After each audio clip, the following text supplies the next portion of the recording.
again, this is just a quick preview of what we're going to chat about. We're going to go through a little, I mean, we kind of talked a little bit about us, so yeah, I was gonna probably slide through that. We're going to go do a breakdown of sleep, so a little bit about the science behind it, as well as talk about it through that behavior analytic lens, so that ABC framework and how we see sleep. Some common sleep problems, common sleep treatments, how we approach those different problems, some case examples of what it looks like, and then time for Q&A. So, but of course, if you have questions throughout, we're happy to answer. And, or if you want to save them till the end, that's fine too. And just throw them in the chat. All right. Oh. Well, there's us, but we talked about us already, so I'm just going to scooch on over.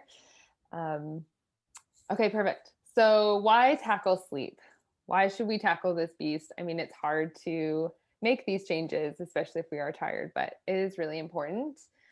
Lack of sleep is pretty common across everybody. I think the World Health Organization has declared an epidemic around sleep.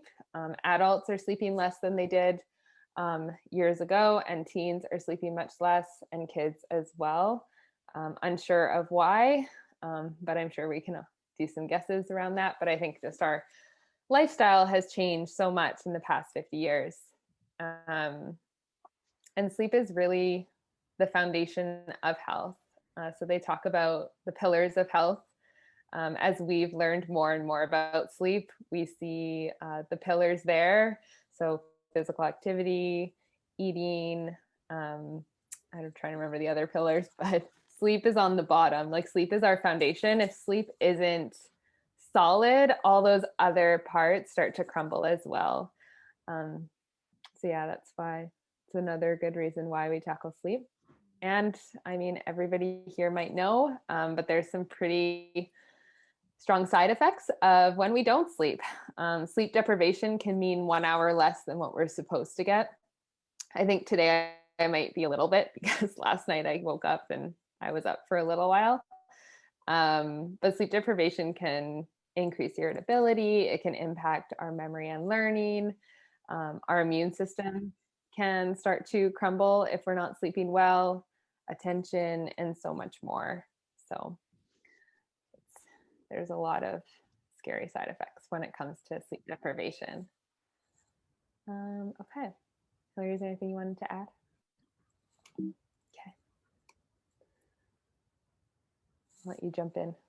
Sure. We'll share. We'll go back and forth. Oh, that's always fun. Okay, so yeah. How much should we sleep? This often surprises people. Keep in mind, under 5 years old, these are going to include naps, these numbers here. But really, we should be sleeping as adults anywhere from 7 to 9 hours. Our teens should be sleeping 8 to 10 hours. School age kids should be sleeping anywhere from 9 to 12. I'm not sure what the age range is here. You're welcome to put that in the chat so we have an idea of how old.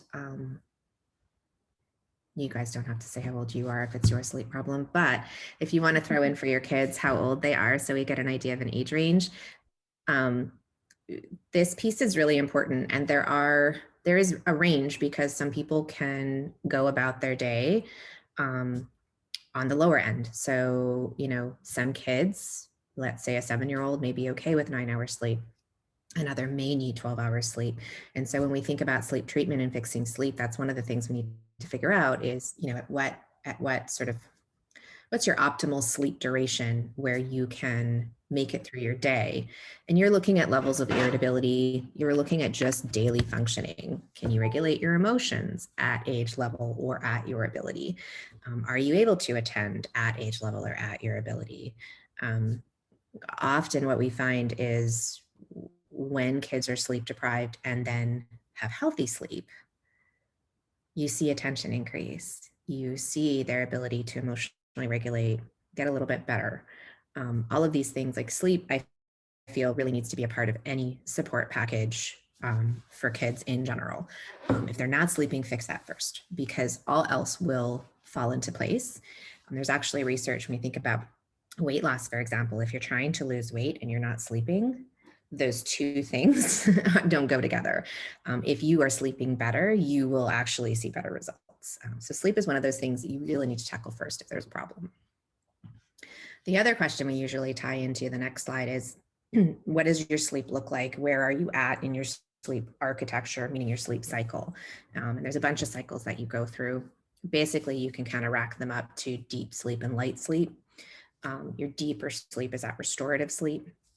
REM sleep is what you need to build those skills when it comes to emotional regulation. Think of sleep like a dishwasher. It washes out all the stuff you don't need, and it makes everything else just prettier. It makes it work better. So you end up with whatever you learned in that day going from short term to long term. You end up whatever, there's research telling us too that if you've experienced maybe a horrible day, even perhaps trauma in your day, and you go to sleep, like you have a good night's sleep, that can help you recover. So sleep can be one of those things that, depending on where you are and if you're hitting all of your sleep cycles, can be not only restorative, but healing. And that's a really important piece. So these sleep cycles, I'm not going to get into them too much, but it's important that you're going through all of them. And one thing to note is your REM sleep, 80% of it is actually the tail end of the morning. So if you can see Nicole's cursor there, the tiny little thing moving. Your REM, your deep sleep is in the first half of the night, and your REM sleep is in the latter half of the night. So if you think of those days when maybe you're woken up early, or you have to wake your child up earlier than they would typically wake up, you're encroaching in their REM sleep. And so you're more likely to wake up a bit grumpy, maybe edgier that day, because you haven't gotten all the sleep that you need throughout your sleep cycles, which is pretty important. You can talk about sleep pressure because you like talking about that part. Beautiful. Okay.